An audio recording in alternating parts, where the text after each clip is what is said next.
আসসালামু আলাইকুম প্রিয় ফুটবল ফ্যান্স।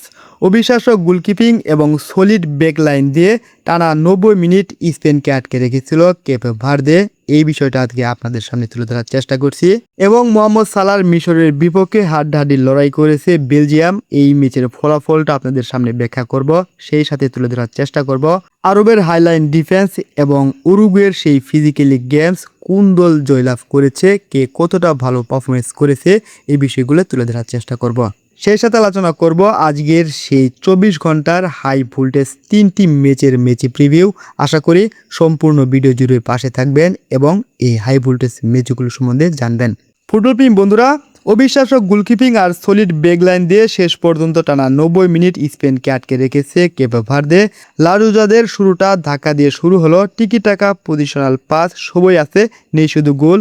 45 মিনিট কেপে ভার্দের জালে একটা বল জড়াতে পারেনি স্পেন। প্রথমার্ধে স্পেনের 70% বল দখল, 10টি শট এবং 5টি ওয়ান টার্গেট শট, তবুও গোলশূন্য স্কোর লাইন। কেপে ভার্দে বাস পার্ক করে দিয়েছে বক্সের সামনে। ডিফেন্ডারদের শারীরিক ভাষা বলছে একটা পয়েন্ট তাদের কাছে জয়ের সমান। গাবি পেদ্রি চেষ্টা করেছে, লামিন ইয়ামাল ড্রিবল করেছে, কিন্তু ফাইনাল থার্ডে এসে সব কিছু এলোমেলো হয়ে পড়েছে। তারা একটা গোলের জন্য মরিয়া হয়ে পড়েছে, কিন্তু শেষ হাসিটা হাসতে পারল না স্পেন।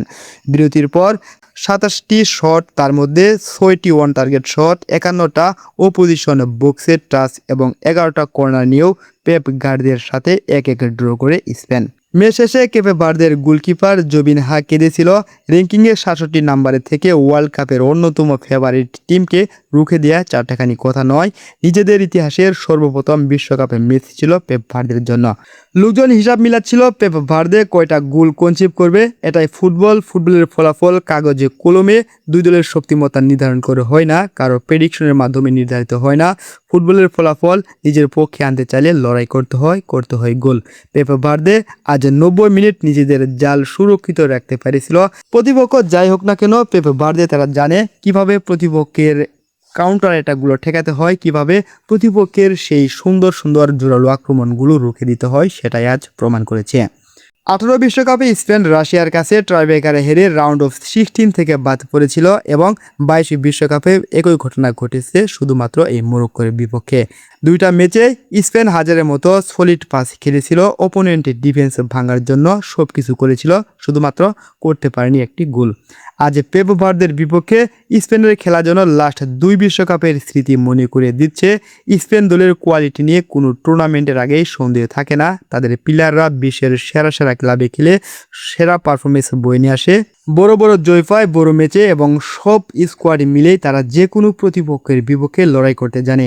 স্পেনের যেটা প্রধান সমস্যা সেটা হলো গোলকিপারের সামনে ক্লিনিক্যাল কোনো ফিনিশ না করতে পারা, গোল বের করতে না পারা। বিশ্বকাপে যে কোনো বৈশ্বিক টুর্নামেন্টে কোন দল কতটা শক্তিশালী সেটা তেমন ম্যাটার করে না, 90 মিনিটের খেলায় কোন দল কতটা ক্লিনিক্যাল সেটাই ম্যাটার করে।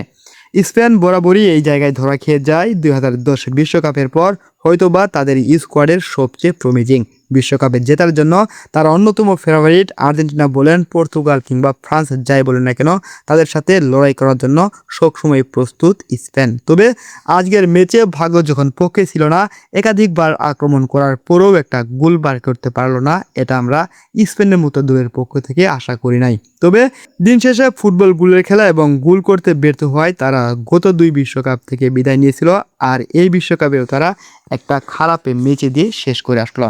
ফুটবল প্রেমী বন্ধুরা, এখন আপনাদের জানাবো আগামীকাল কিংবা আজকের রাতে যে হাই ভোল্টেজ 3টি ম্যাচ হতে যাচ্ছে, এখানে প্রতিপক্ষ কারা এবং কোন দল জয়লাভ করতে পারে সেই প্রেডিকশন আপনাদের সামনে তুলে ধরবো।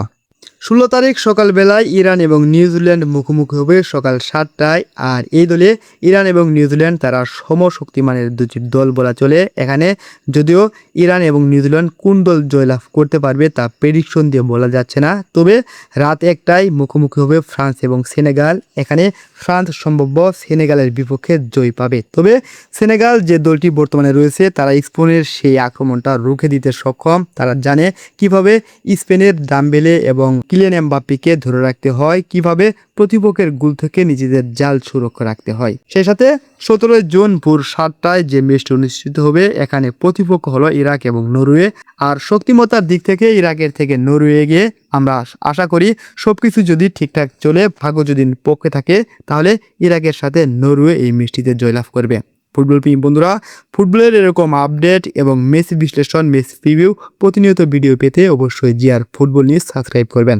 ধন্যবাদ সবাইকে। আসসালামু আলাইকুম।